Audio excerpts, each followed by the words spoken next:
প্রিয় ভাই বোনেরা, আজকে সমগ্র বাংলাদেশের মানুষ প্রত্যাশা করছে। কি প্রত্যাশা করছে?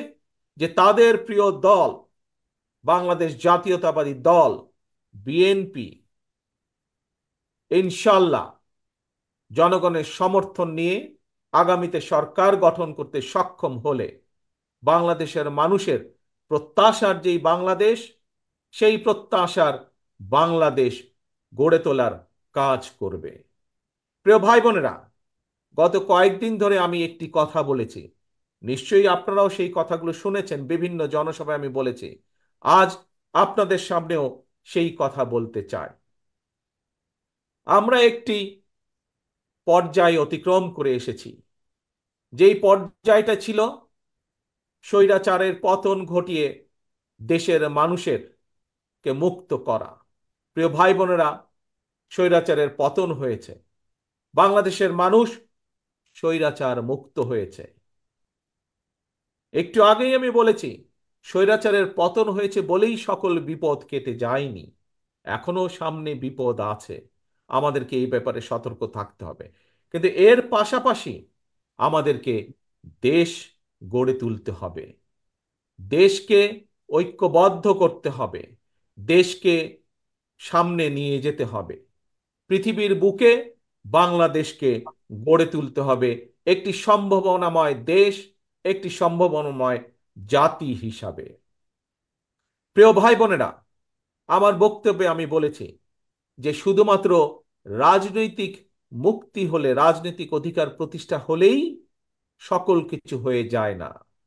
রাজনৈতিক ক্ষমতা অর্জন, রাজনৈতিক অধিকার প্রতিষ্ঠা পাশাপাশি আমাদেরকে বাংলাদেশের মানুষের অর্থনৈতিক মুক্তির সংগ্রামেও জয় যুক্ত হতে হবে।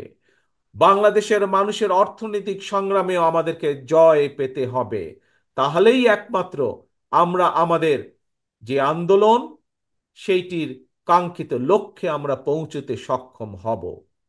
প্রিয় ভাই বোনেরা, বাংলাদেশ, আমি বিশ্বাস করি দৃঢ়ভাবে, আমার সাথে বাংলাদেশের বহু লক্ষ কোটি মানুষ বিশ্বাস করে, বিশেষ করে আজকের তরুণ প্রজন্মের যারা সদস্য, তারা সকলেই বিশ্বাস করেন কি, যে এই বাংলাদেশটি এবং বাংলাদেশের মানুষ একটি সম্ভাবনাময় জাতি। এই বাংলাদেশ একটি সম্ভাবনাময় দেশ। শুধু প্রয়োজন সঠিক পরিকল্পনা, শুধু প্রয়োজন সঠিক নেতৃত্বের।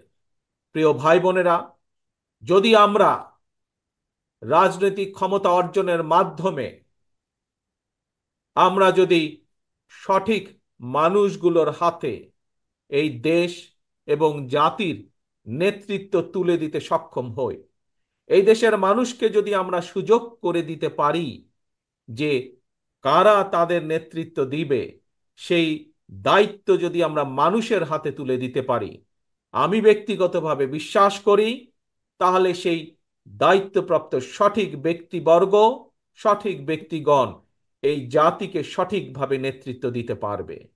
যেই নেতৃত্বের মাধ্যমে এই দেশের মানুষ একদিকে যেমন রাজনৈতিক অধিকার প্রতিষ্ঠিত করতে পারবে, একই সাথে অর্থনৈতিক মুক্তিও অর্জন করা সম্ভব সেই সঠিক ব্যক্তিদের নেতৃত্বের মাধ্যমে।